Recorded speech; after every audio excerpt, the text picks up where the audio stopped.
Welcome to the Connected Leaders Academy virtual conference designed to reshape your vision of transformation. As we navigate the evolving business landscape, our speakers will unveil innovative strategies to manage and initiate change. Prepare to adapt, innovate, and lead, ensuring your role as a catalyst in this transformative era.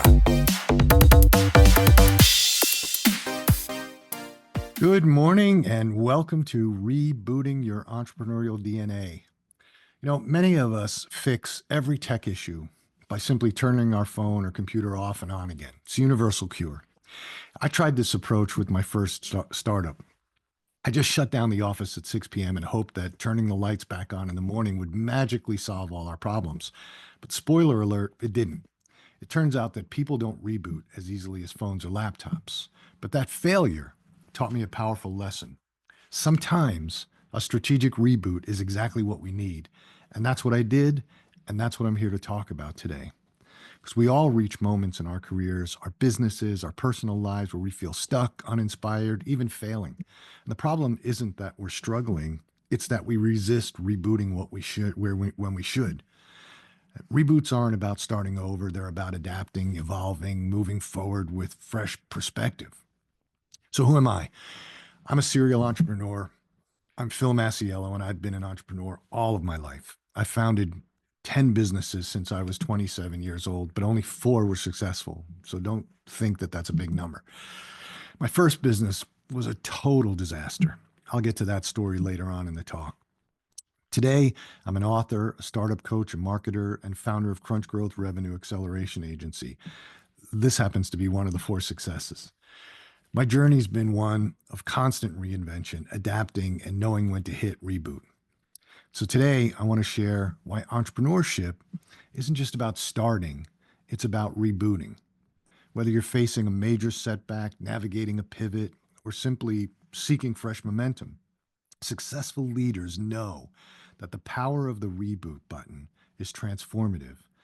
It's the mindset that transforms frustration into innovation, stagnation into growth, and uncertainty into leadership opportunities. So, how do you recognize the need for a reboot? The entrepreneurial journey, trust me, it's full of ups and downs. The ups, they make us feel invincible. The downs, they make us question our very existence, why we started this thing. But what about these things aren't obviously bad, they're just stagnant. Sometimes, despite our hard work and some success, businesses hit a plateau. They all hit plateaus. It's unavoidable. Every business hits a plateau. So how do you spot those stagnation signals? Well, sales have stalled. They're not declining. They're just not growing. Customer needs are evolving faster than your business is adapting. Your industry's changing, new competitors, new technology, new trend, but your team feels uninspired, morale's dipping, engagement is low. Processes that once worked are now slowing you down. So the challenge is recognizing when we need a reboot before it's too late.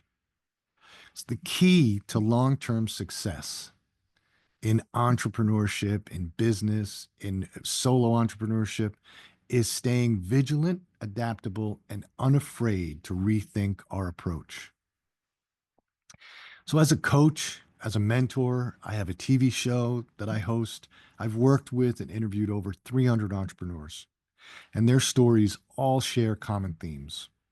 They've questioned whether they're in the right business.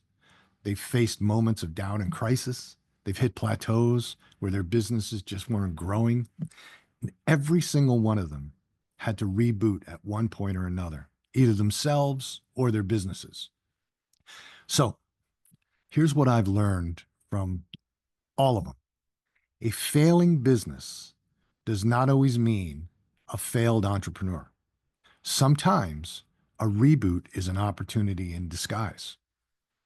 So we're going to hit inevitable plateaus. Everybody does. I don't care whether you're a business. I don't care whether you're a solopreneur. I don't care if you're a coach. Everybody hits plateaus.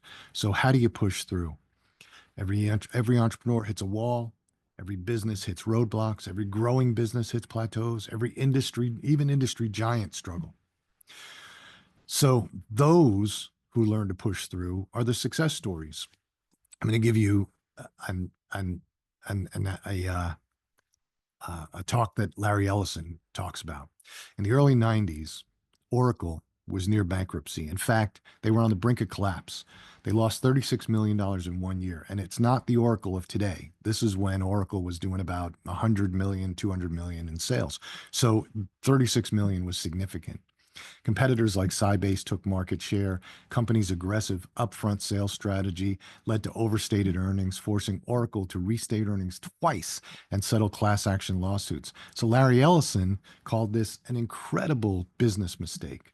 On top of all this, Ellison realized that the team that got him from 0 to 200 million could not get him to a billion.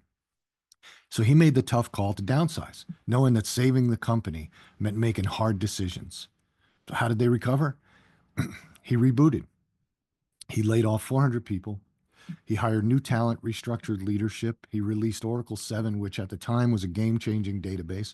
He adapted his business model and invested in innovation, navigated the shift to cloud computing because this whole world was changing. And that reboot saved the company. But it also taught Larry Ellison about the power of rebooting his thought. So the lesson here is that even the most successful companies, the most successful entrepreneurs, they face near-death moments. It's how leaders adapt, innovate, and evolve that defines their legacy. Even solopreneurs hit plateaus. Solo coaches, they outgrow their business model. They may need to pivot their services. They may need to rethink how they market. They may need to reboot themselves, reboot their thinking. So when do we reboot? When the old way isn't working anymore. And the best way, and what's the best way to do that? By analyzing the root causes of setbacks with brutal honesty. The key to successfully navigating pivots and shifts is being proactive and adaptable.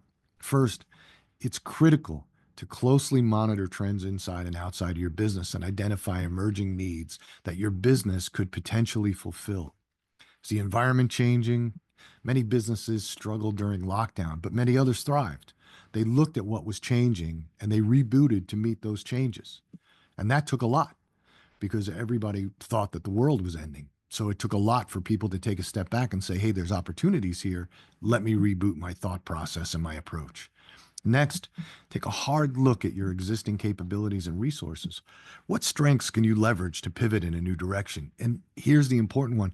Is the team right to get you to the next level?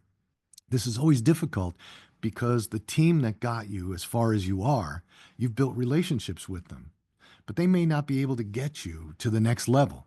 So you have to be honest with yourself and you have to be honest with the team. And finally, don't be afraid to test new ideas through small-scale experiments, gather feedback from customers, and validate your approach before trying to scale up again. To succeed as an entrepreneur, you need to cultivate a mindset of resilience, agility, and growth. Those are essential qualities for navigating the challenges and opportunities we face. Resilience is about bouncing back from adversity and maintaining a positive, optimistic outlook, even in the face of setbacks. Agility is the ability to adapt quickly to change, embracing flexibility and openness to new ways of thinking and doing. And a growth-oriented mindset is about continuously seeking improvement, learning from every experience, and seeing challenges and an opportunity to develop and expand capabilities. Developing those three core mindset attributes will empower you to thrive in an ever-changing landscape, turning obstacles into springboards for progress and success. So I want to share with you some real-life case studies of entrepreneurs who rebooted. First, I'm going to call this one the Pivot Master. He's a young entrepreneur, a guy named Phil DeMuro. Phil, he faced difficulty with his original business, but what came out of the wreckage was a new thriving business model. I met Phil and his partner about 10 years ago, and I was mentoring them with their startup. They sought me out, we talked, and they were building an app that solved a very unique and specific problem. The issue was that that problem they were trying to solve, it was very fractured and it was very complex with too many moving parts. Frankly, it had been tackled unsuccessfully many times before, and it would require far more financial resources than anyone would feel comfortable putting into a startup to be successful. And I will never, ever tell an entrepreneur that I think their idea is bad. That is never my place. All I can do is coach and mentor them to look at all the angles, all the variables, really analyze the market and what they're doing. I did use a lot of my contacts to get them in front of proposed partners that I thought maybe could help through some sort of a merger, create a different type of company, but we had no luck. People just weren't interested. Now, as entrepreneurs, these guys were working hard. They were doing exactly what you would expect entrepreneurs to do, working on their business by day. And at night, they were driving Ubers, they were delivering food, they were doing anything to keep the lights on and the business moving forward. Finally, they came to the conclusion that it wasn't going to work. Now, when that happens, you can be sad, you can be depressed, you can feel sorry for yourself, you can think about what you're going to do next. But these two overnight called me up, said, "You got to come in the morning." They told me, "Hey, we don't think this is going to work, but we don't think that our efforts over the last 4 years were wasted. We think we have something that's valuable, so we're going to pivot the company. We're going to reboot." I said, What are you going to do?" He said, "Well, over the last 4 years, we really learned how to develop, manage, market, and analyze apps. And we think that's valuable. So they pivoted the business into one that helps build, market, manage apps. And they've been doing it now for about 6 years. And they've built a lifestyle business that enables them to travel wherever they want, whenever they want, because they can do their work from wherever they want. They've got a team that's spread out over the country. So for them, it's a great business. And now they're successful because that learning from that first failure, instead of essentially taking a step back and saying, "Oh, this is bad," they looked at it as an opportunity, rebooted, and now they've got a successful business. The next one I want to talk about is a reinvention expert, a guy named Mike Koenig. Some of you may have heard about him. You can Google him. He's a great guy. But Mike has consistently pushed boundaries and created fresh momentum. Mike's been out there for over 25 plus years, tremendous amount of change going on. Mike is a serial entrepreneur. He's an author. He's a speaker, known for his expertise in marketing and business growth strategies. And he's founded and sold multiple companies. Digital Cafe, which some of you may have heard of, one of the first interactive digital marketing agencies, Traffic Geyser, a content distribution platform. He's a best-selling author, and he's worked with high-profile clients: Tony Robbins, Paula Abdul, Richard Dreyfuss, Chet Holmes. He's also a cancer survivor, and he shared his journey in that realm to inspire others facing similar challenges. He has stayed relevant because Mike continues to reboot himself.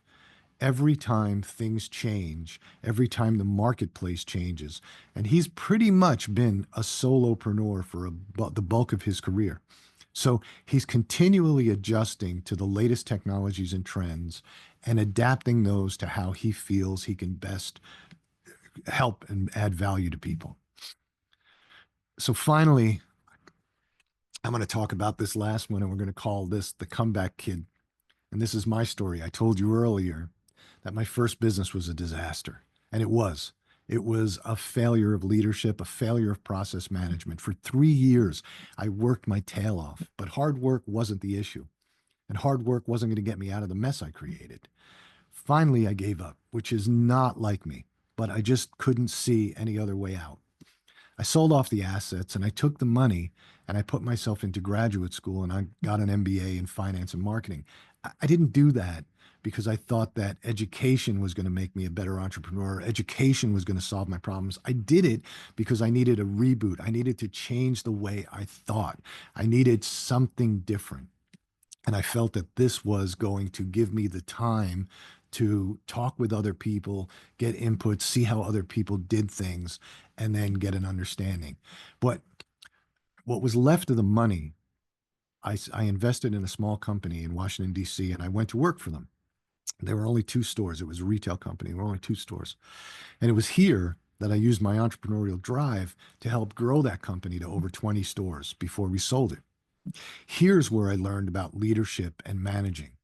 And after we sold, I founded another business that became successful. And from there, I founded businesses in beauty, personal care, the shaving category, but also with those successes came many failures. Like I said, I founded 10 businesses, only four of them have been successful. I got myself involved in fashion. I had no business being in the fashion business. I thought because I founded a skincare line that was successful with a former supermodel who was in the fashion business that I could do it. I understood it. Well, that's not true. I didn't. And I should have learned this. This is a lesson from my first business that I got myself involved where I thought I was a little too cocky and I thought I knew it all. I also got myself in the nutraceutical business. And again, I had no knowledge of that business. It's a very complex business. There's a lot of regulations with that business. So, again, thankfully, they were learning experiences. Thankfully, they weren't tremendous, devastating failures, but they were failures nonetheless. But the one thing about me, I'm never afraid to try. I constantly reboot. I'm never afraid to pivot.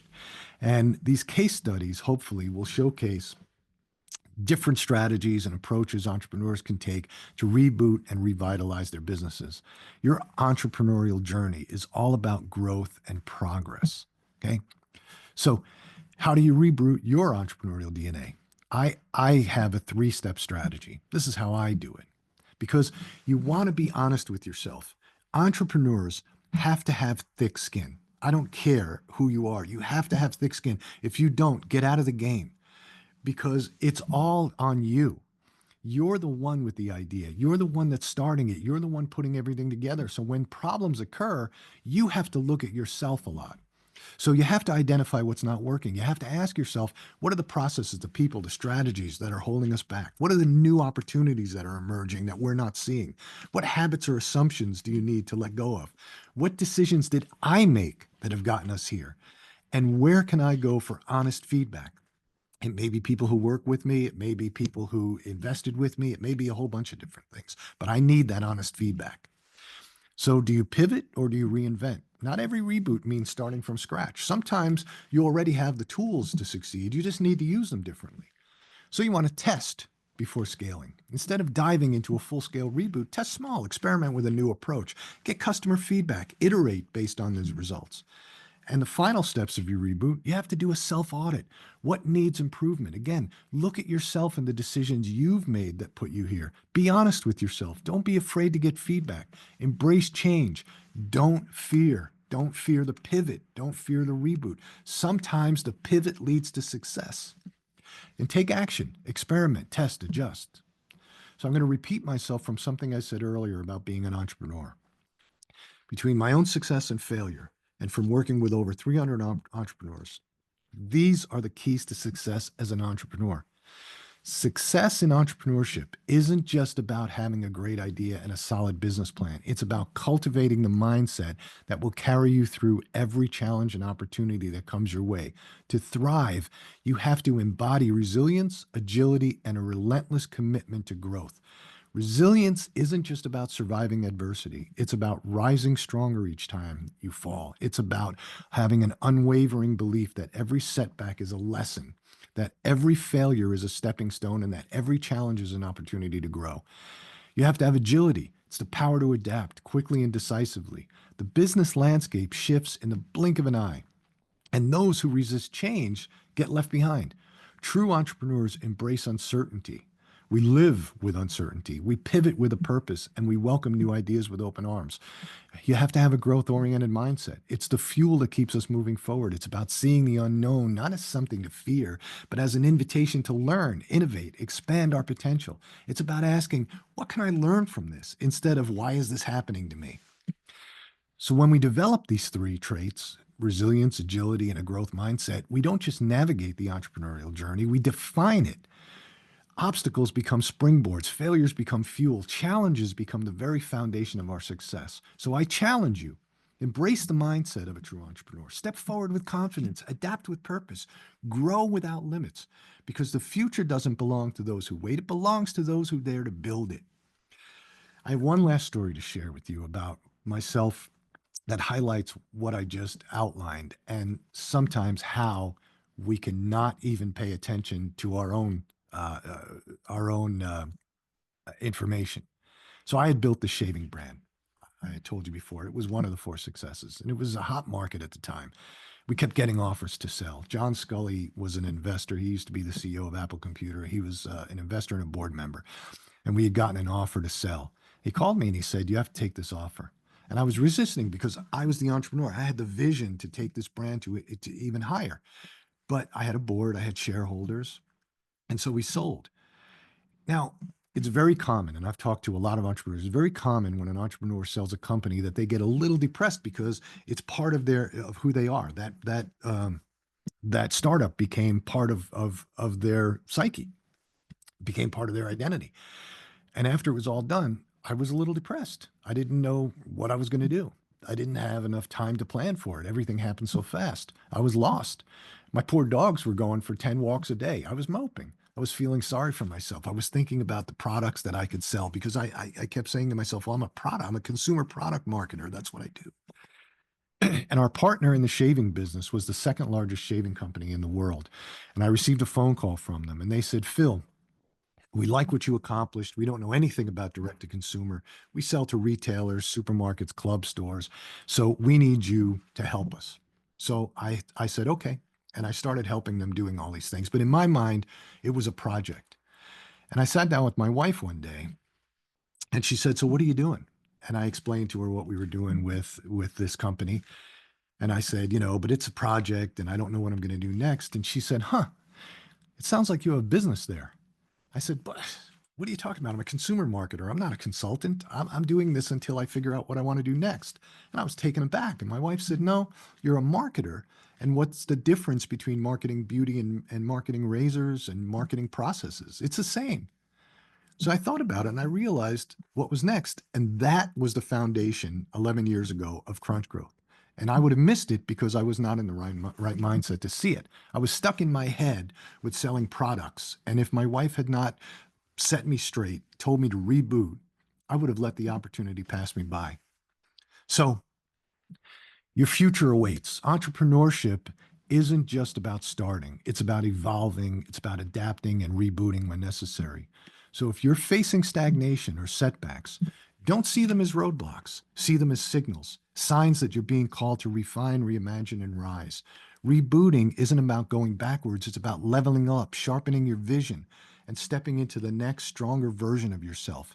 Every great success story is built on moments of reinvention. So the question isn't whether you should reboot.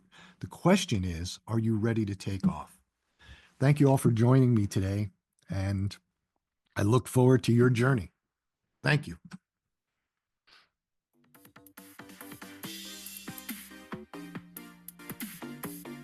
Thank you for participating in today's enlightening session. As we transition to our next expert, remember that each strategy and insight is a step toward becoming a transformative leader in your field. Visit connectedleadersacademy.com to stay engaged and informed. The journey of change is ongoing. Let's move forward together.